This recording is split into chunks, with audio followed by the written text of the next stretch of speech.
ശ്രീനിവാസന്റെ മൃതദേഹം സംസ്കാര ചടങ്ങുകൾക്ക് വേണ്ടി എടുക്കാനുള്ള തയ്യാറെടുപ്പിലാണ്. വീട്ടിൽ ഇപ്പോഴും വലിയ ആൾക്കൂട്ടമുണ്ട്. ആളുകളെ പരമാവധി മാറ്റി നിർത്തി ചടങ്ങുകൾ പൂർത്തിയാക്കേണ്ട സമയമാണ്. നേരത്തെ നിശ്ചയിച്ച സമയക്രമത്തിൽ പിന്നിടുകയാണ്. അതുകൊണ്ട് തന്നെ ക്രമീകരണങ്ങൾ അവിടെ വേഗത്തിൽ നടക്കുന്നു എന്നാണ് മനസ്സിലാക്കുന്നത്. വലിയ ആൾക്കൂട്ടം ഇപ്പോഴും അവിടെ അനുഭവപ്പെടുന്നുണ്ട് എന്നതാണ്. നേരത്തെ നമ്മൾ പരാമർശിച്ചത് സിനിമ എന്ന മാധ്യമത്തിൻ്റെ സാധ്യതകളെ ഇത്ര പരമാവധി പ്രയോജനപ്പെടുത്തിയ മറ്റൊരു ചലച്ചിത്രകാരനുണ്ടോ എന്ന കാര്യമാണ്. സിനിമ എന്ന മാധ്യമത്തെ ഉപയോഗപ്പെടുത്തിയിട്ടുള്ളവരുണ്ടാവാം, മികച്ച സൃഷ്ടികൾ സിനിമയിൽ നടത്തിയിട്ടുള്ളവരുണ്ടാവാം. ഒരുപക്ഷെ ശ്രീനിവാസനേക്കാൾ ആ തരത്തിൽ നോക്കുമ്പോൾ മികച്ചവർ വേറെ ഉണ്ടാവാം. പക്ഷേ സിനിമ എന്ന മാധ്യമത്തെ ഒരു സമൂഹ നന്മയ്ക്ക് ഇത്ര കണ്ട് ഉപയോഗപ്പെടുത്തിയ മറ്റൊരു സിനിമാ പ്രവർത്തകനുണ്ടോ എന്ന കാര്യം സംശയകരമാണ്, തികച്ചും സംശയകരമാണ്. കാരണം ശ്രീനിവാസൻ പങ്കുവച്ചതൊക്കെയും സമൂഹത്തെക്കുറിച്ചാണ്. വലിയ സാഹിത്യ സൃഷ്ടികളൊന്നുമല്ല. ഒരുപക്ഷെ തിരക്കഥയിൽ അല്പം നാടകീയത, അതല്ലെങ്കിൽ സാഹിത്യത്തിൻ്റെ അതിപ്രസരം, ഇതൊക്കെ കണ്ടുകൊണ്ടിരുന്ന ഒരു കാലഘട്ടത്തിലാണ് ശ്രീനിവാസൻ ചുറ്റുപാടും നോക്കി, സമൂഹത്തിലേക്ക് നോക്കി കഥ എഴുതിയത്, സംസാരിച്ചത്, തിരക്കഥകൾ എഴുതിയത് എന്നതാണ്. ശ്രീനിവാസൻ്റെ സംഭാഷണങ്ങൾ, ഒരുപക്ഷെ ആ കഥയും അതിൻ്റെ ഇതിവൃത്തങ്ങൾക്കുമപ്പുറം ശ്രീനിവാസൻ കഥാപാത്രങ്ങൾ സഞ്ചരിച്ചത്, ശ്രീനിവാസൻ കഥാപാത്രങ്ങൾ സംസാരിച്ച ഭാഷ, കൊണ്ടുവന്ന ശൈലി, ചില പ്രയോഗങ്ങൾ, ഇതൊക്കെ കലാതിവൃത്തിയായി നിൽക്കുമെന്ന കാര്യത്തിൽ ഒരു സംശയവുമില്ല. ശ്രീനിവാസൻ ജീവിച്ചിരിക്കെ തന്നെയാണ് സന്ദേശം എന്ന സിനിമ അത് റിലീസ് ചെയ്തതിന് എത്രയോ വർഷങ്ങൾക്കിപ്പുറവും സംസാരിക്കുന്നത്. ഒരുപക്ഷെ പുതുതലമുറയിലുള്ള പലരും ശ്രീനിവാസൻ്റെ ആദ്യകാല സിനിമകൾ പൂർണ്ണമായി കണ്ടിട്ടുണ്ടാവണമെന്നില്ല. പക്ഷേ ആ കഥാസന്ദർഭങ്ങളും ആ സംഭാഷണങ്ങളും അതിൻ്റെ ചില സീനുകളെങ്കിലും പുതുതലമുറയിലെ എല്ലാവരിലും എത്തിയിട്ടുണ്ടെന്ന് ഉറപ്പാണ്. അതാണ് ശ്രീനിവാസൻ സിനിമകളുടെ കാലഘട്ടത്തിനപ്പുറവും ശ്രീനിവാസൻ സിനിമകൾ സഞ്ചരിക്കുന്നു എന്ന പ്രത്യേകത. നാടോടിക്കാറ്റ് എന്ന സിനിമ ഒരു കാലഘട്ടത്തിലെ മലയാളി യുവത്വത്തിൻ്റെ കഥ പറഞ്ഞ നാടോടിക്കാറ്റ് എന്ന സിനിമ യുവതയുടെ വിഹുലതകളും അവർ നേരിടുന്ന പ്രതിസന്ധികളും അവരുടെ അപഹർഷതാബോധവും സമൂഹത്തിൻ്റെ പൊതുസ്ഥിതിയും ഒക്കെ പങ്കുവച്ച നാടോടിക്കാറ്റ് സിനിമ 3 പതിറ്റാണ്ടിനിപ്പുറം അതേ ടീം സത്യൻ അന്തിക്കാടും ശ്രീനിവാസനും വീണ്ടും ഒരു സിനിമ എഴുതാൻ ഒന്നിച്ചപ്പോൾ ഇപ്പോഴത്തെ പശ്ചാത്തലം, നാടോടിക്കാറ്റുമായി നിന്ന് ഇപ്പോഴത്തെ കേരളം, ഇപ്പോഴത്തെ പശ്ചാത്തലം അത് അവതരിപ്പിക്കാനാണ് അവർ പ്രധാനമായും ശ്രദ്ധിച്ചത്. അങ്ങനെയാണ് ഞാൻ പ്രകാശൻ എന്ന സിനിമ പിറക്കുന്നത്.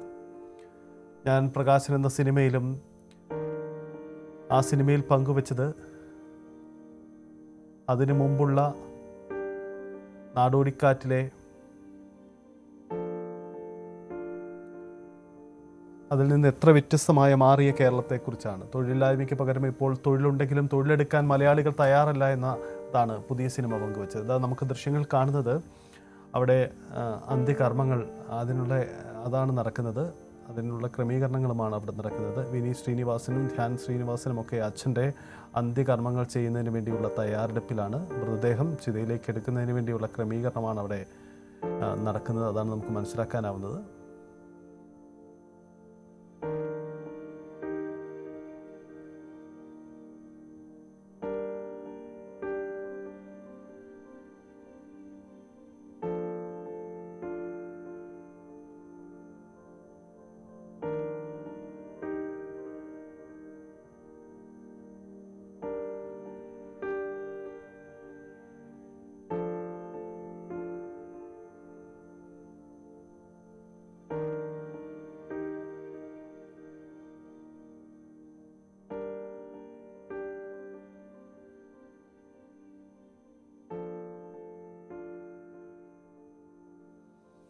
ഡാനി ഇപ്പോൾ ചേരുന്നുണ്ട്. ഡാനി, നമുക്ക് ദൃശ്യങ്ങളിൽ ധ്യാൻ ശ്രീനിവാസൻ, വിനീത് ശ്രീനിവാസൻ എന്നിവരെ കാണാം.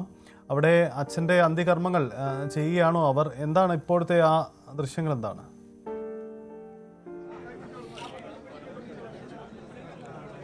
സജിത്ത്, ഇപ്പോൾ മനസ്സിലാവുന്നതനുസരിച്ച് ഇപ്പോൾ ചിതയിലേക്ക് മൃതദേഹം എടുക്കാനുള്ളൊരു തയ്യാറെടുപ്പിലേക്കാണ് എന്നതാണ് അറിയുന്നത്. കർമ്മങ്ങളത് പൂർത്തിയായിരിക്കുന്നു എന്നൊരു സൂചനയാണുള്ളത്. ആ, ആ രീതിയിലേക്ക് വരുന്നു. അല്പസമയം മുൻപ് മറ്റൊന്നറിയാൻ കഴിഞ്ഞത് CPM സംസ്ഥാന സെക്രട്ടറി LV ഗോവിന്ദൻ മാസ്റ്റർ കൂടി ഇവിടേക്ക് എത്തിച്ചേരുന്നു എന്നൊരു വിവരമുണ്ടായിരുന്നു. ഏതായാലും അദ്ദേഹം വൈകാതെ എത്തുമെന്നും പറയുന്നുണ്ട്. അത് ഒരു സ്ഥിരീകരണമില്ല, ഏതായാലും അദ്ദേഹം പറയുന്നതാണ്. ഏതായാലും ഇപ്പോൾ കർമ്മങ്ങളത് പൂർത്തിയാകുന്നു. അതിനുശേഷം അദ്ദേഹം ചിതയിലേക്ക് എടുക്കുമ്പോൾ ഗാർഡ് ഓഫ് ഓണർ നൽകുന്നതിന് സംബന്ധിയായ കാര്യങ്ങൾ ഉദ്യോഗസ്ഥർ ഇപ്പോൾ കൂടുതൽ നിർദ്ദേശങ്ങൾ നൽകുന്നുണ്ട്. ആളുകൾ മാറി നിൽക്കേണ്ടതിനെക്കുറിച്ച് പറയുന്നുണ്ട്. നേരത്തെ ഒരു തവണ പോലീസ് ഉദ്യോഗസ്ഥർ ഇടപെട്ട് കൂടുതൽ ആളുകൾ ഇവിടെ നിന്ന് മാറ്റിയിരുന്നു. ഇപ്പോൾ വീണ്ടും ഉദ്യോഗസ്ഥരുടെ ഒരു ഇടപെടൽ ഇവിടേക്ക് വീണ്ടും ഉണ്ടായിട്ടുണ്ട്. അതുമാത്രവുമല്ല, നിയന്ത്രണങ്ങൾ ഏർപ്പെടുത്തുന്നു. ഗാർഡ് ഓഫ് ഓണർ അടക്കം നൽകേണ്ടതും അതിനടുത്ത് അതിനെ കുറച്ച് അകലം പാലിച്ച് നിൽക്കാനടക്കം ഉദ്യോഗസ്ഥർക്ക് തടസ്സമുണ്ടാക്കരുത് എന്നതടക്കമുള്ള കാര്യങ്ങൾ പറയുന്നുണ്ട്.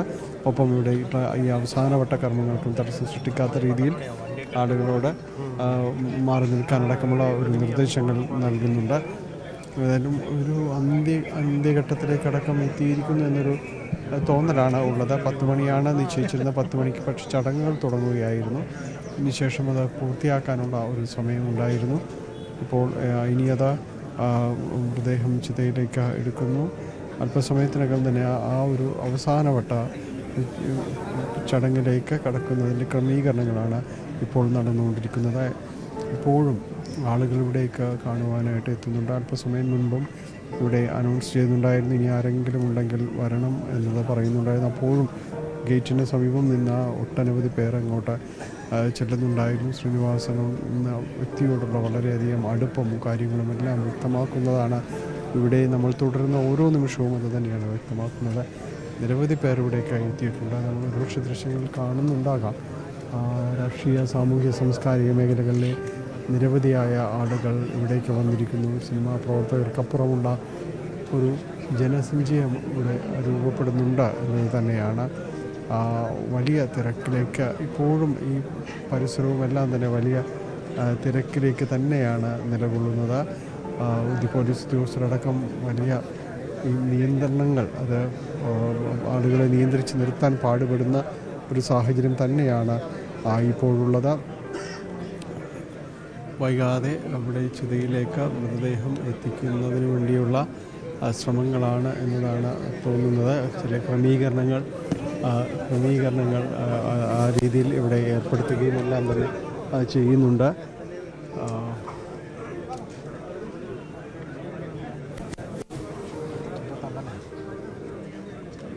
നടൻ ശ്രീനിവാസൻ്റെ വിയോഗ വാർത്ത ഇന്നലെ അറിഞ്ഞത് മുതൽ ഇവിടെ വീട്ടിലേക്ക്, പരിസരത്തേക്ക്, ഇവിടേക്ക് എല്ലാം തന്നെ ആളുകളെല്ലാം ഇവിടേക്ക് വന്ന് നിറയുകയായിരുന്നു. ഇപ്പോൾ ഈ ഒരു സമയത്തും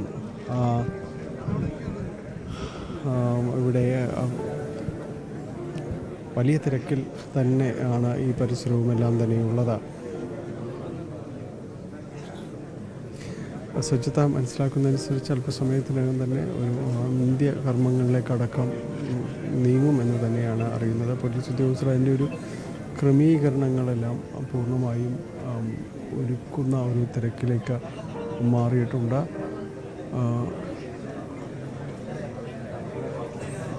ഇന്നലെ മുതൽ തന്നെ ഈ വീടും പരിസരവും ഇതേ ഒരു അവസ്ഥയിൽ തന്നെയായിരുന്നു. ഇന്നലെ താലൂക്ക് ആശുപത്രിയിൽ വെച്ച് മരണം സ്ഥിരീകരിക്കുമ്പോൾ തുടർന്ന് ആ മൃതദേഹം ഇവിടേക്ക്